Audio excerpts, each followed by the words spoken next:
Menalah istilah bahasa. Sebab kaulah waktu kalau pegah le Suaibah lahir anak kemun dukun budoi ke pegah budoi namanya budoi kah itu merdeka Suaibah maka Abu Lahab malam Senin tiap malam 12 Rabiul Awal pre-adib kubu ya malam-malam lain hanya kupri dah tapi malam lahir Nabi kupri. Jadi waktu kalahir waktu kaya dulu Pak Abdul Talib yang udah yakni yang Abdul Talib waktu yakni Abdul Talib gua gecoklah tujuh dia kulingka Ka'bah Baitullah yang Ka'bah bunuh nasi pok li Raja Abraham dengan gara-gara lahir Nabi kemudian Tairan Ababil nama cicimnya dalam Al-Quran ba'alam tara lerudung nampung padung yang Ka'bah nama yang megah lata dan Uzza lerudung nampung padung yang Ka'bah hancur juga ya gara-gara lahir Nabi Muhammad sallallahu alaihi wasallam.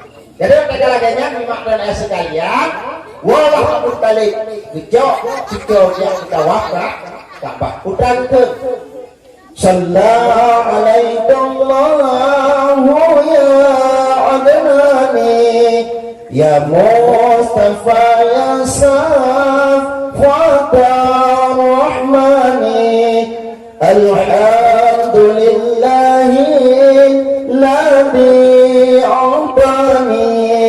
Hazal gulaman ibal ardani yang geputawah Ka'bah geplingka gukun selah sawut kalai Nabi kejek tanyo ada lahir Nabi guna datang bagi kita orang sunat bagi kita orang bak ni adam tak dasar tiba datang datang raya dek baikkan ayah nyonya kalahi macam mesti gadang dia tu lalu gadang ya lalu dia gadang tapi dua Allahu ya itu betul dari sini dibaca Allahu Akbar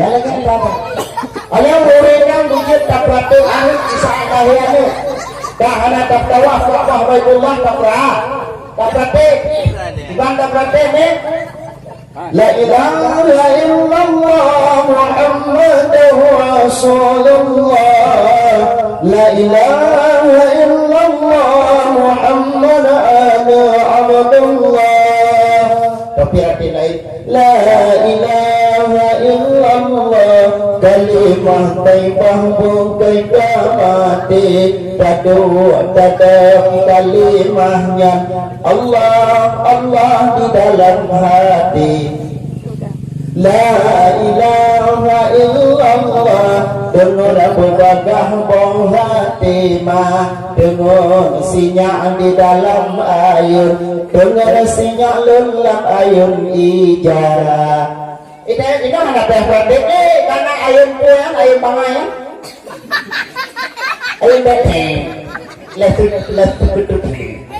ayam listrik nyekun urtuha ayam tutri jadi ayamnya dibuat lagu lagi nama ayamnya nah yang model lagu fry no money my yes anak main dengar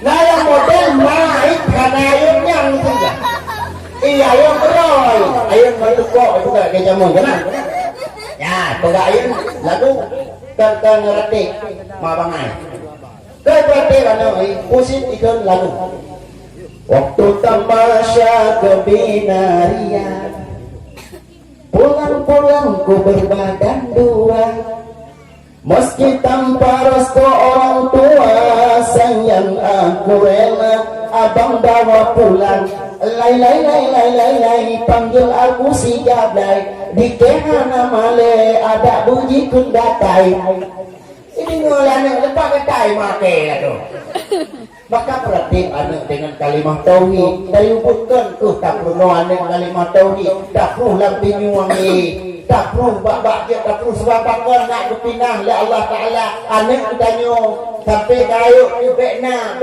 hancur si khanas yang dalam tubuh tanya ni dalam tubuh tanya nasi khanas dalam tubuh Si Khandas dipenduk oleh Allah pakon gara-gara Nabi Allah Adam bahasa bohro. Kan salah Nabi Adam dia mau cerita. Oh, bukan. Bukan gitu. Dia berapa lah. Tak, kita cerah ya. Nah. Jadi bahasa bohro di iblis jejak Pak Nabi Allah Adam yang kubah hijau. Di saat Yakubah itu, watenya Nabi Allah Adam hana rumah. Watehana Nabi Allah Adam rumah ni, watenya na nek Hawa rumah. Salam hana assalamualaikum gini. Dah. Watenya ikut Adam ho. Adam hana kan berangkat sana puna. Mana dia kubah hijau cok hijau. Otekan ibu bah coba tuan Jawa. Lewat luar ini kata buat Nabi Allah Adam. Watekan buat Nabi Allah Adam. Bukalan kasih coba ini rumah. Bukan boleh Nabi Allah Adam. Bukan yang bah coba ini no. Ibu bah itu bah oleh kedon. Gucok coba oleh Nabi Allah Adam. Dek coba ini. Dek tam kita gumpul pergi. Iwan iblis kita yang Adam. Cucoke apa? Itu oleh itu oleh Nabi Allah Adam. Aku jang kepek baju kusuk. Ikut lebih. Terima kasih Adam. Gara-gara kata baju colong, budak depul kata singa anak colong, nalam tubuh anak kata mulai daripada umat kata ini Nabi Allah Adam sampai umat Muhammad ini. Si Khannas namanya. Maka karena dibaju oleh Nabi Allah nah salah Nabi Adam Hana menang si kepuga oleh Allah